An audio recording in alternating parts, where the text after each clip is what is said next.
নবী হযরতে আদম আলাইহিস সালামের শরীরের ভিতরে রূহ দেওয়ার সিদ্ধান্ত আল্লাহ নিলেন। तमाम ফেরেশতাকে ডাকলেন। এক দুটো ফেরেশতা নয়, ৭০,০০০ ফেরেশতা জমায়েত হয়ে গেল। রূহ কেমন করে মাটির দেহের ভিতরে ঢুকবে দেখব। সমস্ত ফেরেশতারা চলে এলেন, সারিবদ্ধভাবে দাঁড়িয়ে আছেন। হযরতে জিবরাইল আমিন, আজরাইল আমিন, মিকাইল, ইসরাফিল সমস্ত ফেরেশতা এসে গেছেন। আল্লাহর তরফ থেকে রূহটাকে ছেড়ে দেওয়া হলো। কয়েকবার খুললেন, ভিতরে ঢুকতে পারল না, অন্ধকার। কিন্তু এই যে মদিনা শরীফ যার বর্তমানে না, আর সে আল্লাহ থেকে সূর্যের নূরের কিরণের ছায়া, ওই ছায়ার মাটি কপুলের ভিতরে যে ঘষে দিয়েছে, মালিশ করে দিয়েছে, যার জন্য আল্লাহ রাব্বুল আলামিন নূরের অংশ বাবা আদমের কপালে জ্বলতে লেগেছে। ওই সময় রূহটাকে ছেড়ে দেওয়া হলো। আলো দেখতে পেলেন, নাখের ভিতর দিয়ে ঢুকে গেলেন। সঙ্গে সঙ্গে হযরতে আদম চোখ খুলে দিলেন। সর্বপ্রথম চোখ খুলেছিল, তারপরে মাথার মস্তিষ্ক বেরেন হয়েছিল, তারপরে আস্তে আস্তে নামছে, শেষ মুহূর্ত পর্যন্ত যেখানে পৌঁছাচ্ছে রক্ত, গোস্ত, হাড়, হাড্ডি, চামড়া বরণ দিয়ে ঢেকে যাচ্ছে। যখন কোমর পর্যন্ত হলো, হযরতে আদম আলাইহিস সালাম দুই হাত রেখে জমিন থেকে উঠতে চাইলেন। ফেরেশতারা ওই সময় একটা কথা বলেছিলেন, যে কথা কোরআন মাজিদের ভিতরে কোট করা হলো। আল্লাহর ফেরেশতা বলেছিল, ইন্নাল ইনসানা খালিকা হালুয়া। আল্লাহর ফেরেশতারা বলেছিল, ইন্নাল ইনসানা খুলিকা হালুয়া। নিশ্চয়ই সৃষ্টি জগতের মানুষ হলো বেসবর। এত ঘাবড়িয়ে যাচ্ছ কেন? একটু পূর্ণভাবে হোক, তারপরে তো উঠবে। হযরতে আদমের রূহ, আত্মাটা যখন কোমর পর্যন্ত গিয়েছিল, উঠে বসলো বলে, বসতে লাগলো বলে হযরত সমস্ত ফেরেশতারা বললেন, ইন্নাল ইনসানা খুলিকা হালুয়া। সৃষ্টি জগতের মানুষের কেন বেসবর? তবে তিনটে জিনিস নবী আদম করেছিলেন। যখনই আত্মা পেলেন, সঙ্গে সঙ্গে হাঁচি এসেছিল, আর হাইম কেটেছিল, আর গা মুড়া দিয়েছিল। শরীরের অনেকটা কাস্তানা দূর হয়ে গেল। কিন্তু হাঁচি যখন পেলেন, খুশি হয়ে আলহামদুলিল্লাহ বলেছিলেন। এবার বাবা আদমের আলহামদুলিল্লাহ এই শব্দটা শোনাই আমার আল্লাহ এত খুশি হয়ে যায়, এত খুশি হয়ে যায়। আল্লাহ পাক জবাব দিয়ে বললেন, ইয়ারহামুকুমুল্লাহ, ইয়ারহামুকাল্লাহ। হে আমার বান্দা, আপনি যখন আত্মার রূপে খুশি হয়ে যখন হাসি তুমি আল্লাহর শুকরগুজার করলেন, আমি আল্লাহ রাব্বুল আলামিন আমার প্রশংসা শোনার সাথে সাথে আদমের প্রতি ইয়ারহামুকুল্লাহ আমার পক্ষ থেকে রহমত বর্ষণ করে দিলাম। এই জন্য সূরা বনী ইসরাঈলে লেখা হলো, ওয়ালাকাদ কাররামনা বনী আদম। আদমকে আল্লাহ সম্মানিত করেছেন, তো আদমের সন্তানকেও আল্লাহ সম্মানিত করেছেন। কোরআন মাজিদ আগে পড়ে আসেন, দেখে নেবেন, বুঝে নেবেন। আল্লাহ পাক বলছেন, ওয়ালাকাদ কাররামনা বনী আদম। আদমকে, আদমের সন্তানকে আল্লাহ সম্মানিত করেছেন।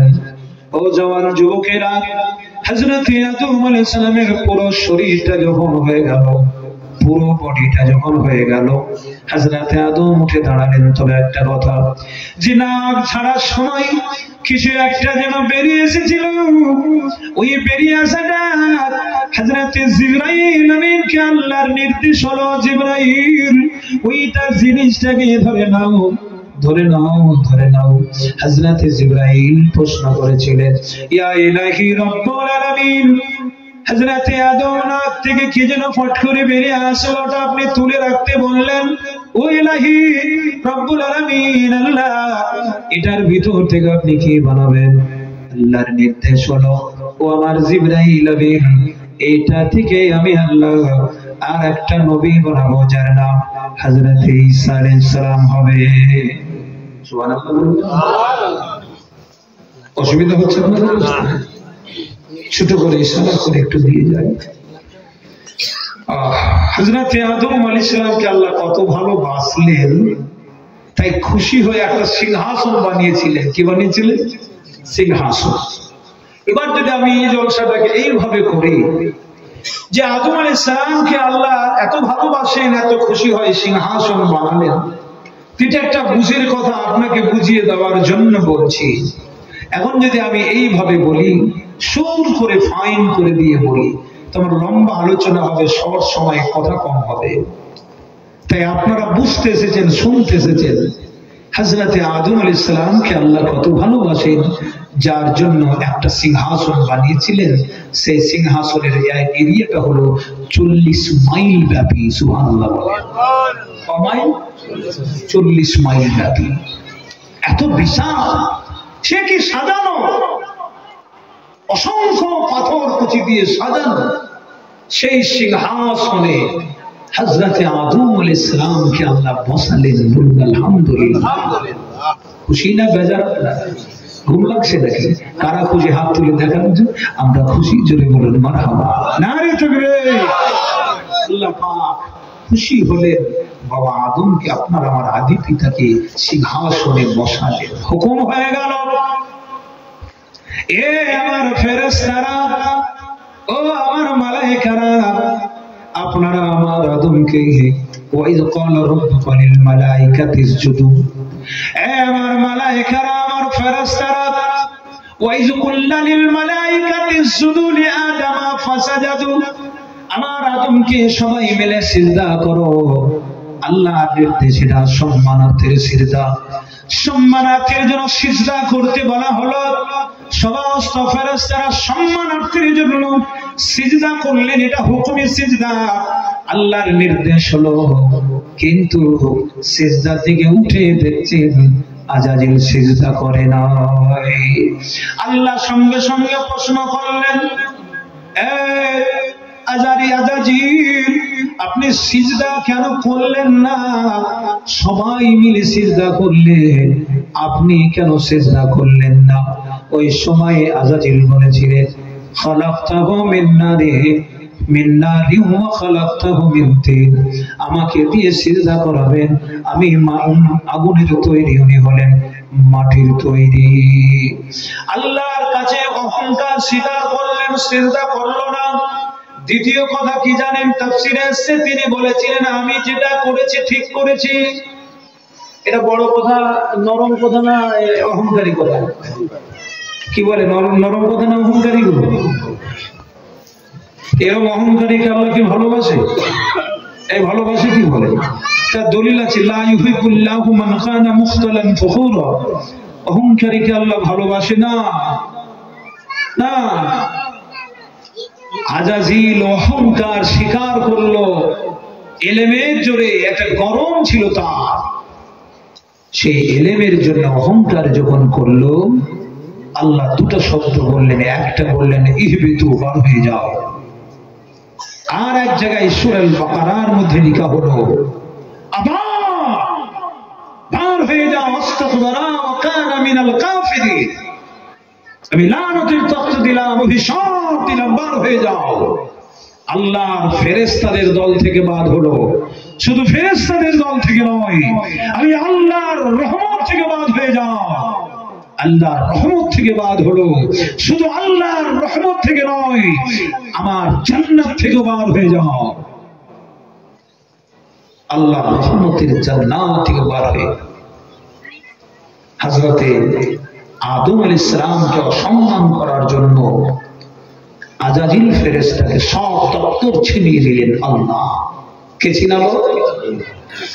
জোরে বলেন না একটু। রাগ আছে নাকি? প্রথম এসছি বলে একটু রাগ হচ্ছে? বলেন না, কে বললো? আল্লাহ ছিনিয়ে দিল, সব দপ্তর ছিনিয়ে দিল। এবার আপনি নিজে বলুন, একজন রিকশাওয়ালাকে আল্লাহ প্রধানমন্ত্রী বানাইতে পারে না? পারে না? না বলেন। আবার প্রধানমন্ত্রীকে জুতা পালিশ করাও বানাইতে পারে। তা আপনার হয়েছে এটা কি? কেন এত করবেন? আমি তো মানুষ, দুই হাতওয়ালা পাওয়ালা মানুষ, আমার হাতে কিছু নাই, কেন আমি গরম অহংকার করব? অহংকারের কোনো প্রশ্নই আসে না। আমি সবার ছাত্র, সবাই আমার শিক্ষক, সবাই বড়, আমি সবার থেকে ছোট, এটাই আপনাকে মেনে নিতে হবে। তবে আপনি হবেন নম্র ভদ্র আচরণ। ইন্না, এখানে পরিষ্কার কোরআনে আল্লাহ পাক বলছেন